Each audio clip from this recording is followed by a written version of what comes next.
So the next thing we had to address was talking about change. How does change happen?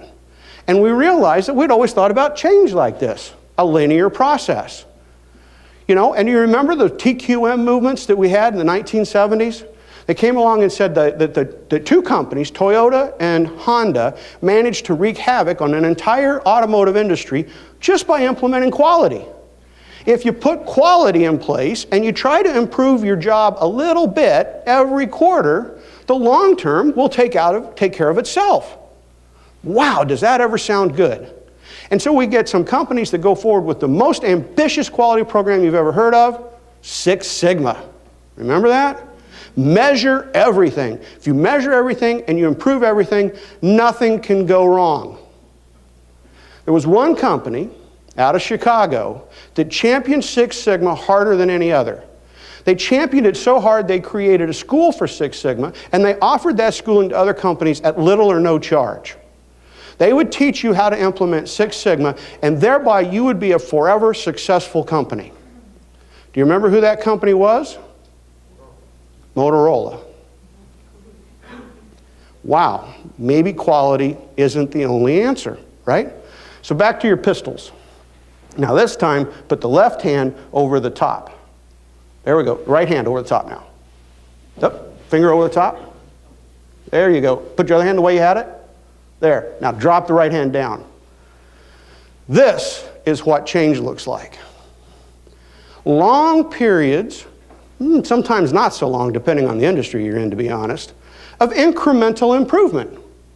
And that whole total quality thing sounds really good when you're here. But then something big happens. So you have Motorola that creates the cell phone business.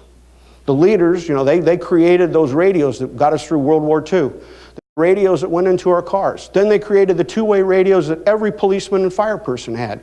Then they created two-way radios that we could use in our businesses.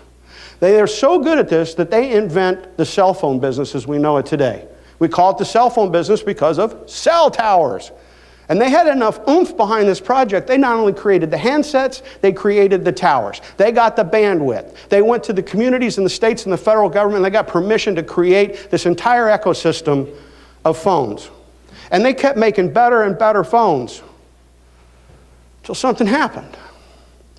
A little company out of Toronto, Canada, came up with the idea of adding to the phone other capability, like email. And if you put their phones in place, you could do email, and you could check the weather, and you could do a few other things with that phone. And by the way, you're now connected into the digital world, and so it's a little bit safer if you do it our way. And all of a sudden, you went from using a Motorola Razr to a Crackberry. Right? Remember those days? Couldn't live without your Crackberry. Had to have it in your hands. This is what happened. And that's what we started to realize, those of us who were studying strategy. We had spent all this time trying to help people understand their core and their focus, to look internally, to build their strategy from the inside out, to say, this is my greatest strength, how do I leverage my greatest strength? And the problem with that is as you leverage your greatest strength, you become very rigid. You're not adaptable. Some of the great speakers of the time, people like Jim Collins, came along and said, focus on your hedgehog concept. Put everybody on the bus. If they're not on the bus, throw them off the bus. We have to focus on doing what we know how to do. And they created companies that were completely unadaptable in a changing time. So what we started to realize from these two issues, growth must happen all the time, and change comes along with these big adjustments in it, was that by far and away the field of strategy had been misdirected internally and backward oriented. Figure out what you did well and do more of it. You'll never go wrong by doing more of what you always did. We realized that was simply wrong. And by 2005, we have a dramatic change in the entire field of strategy.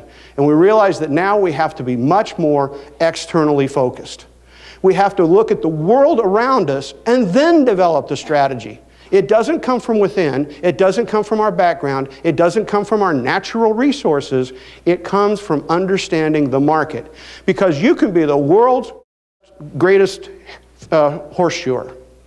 And who cares? Right?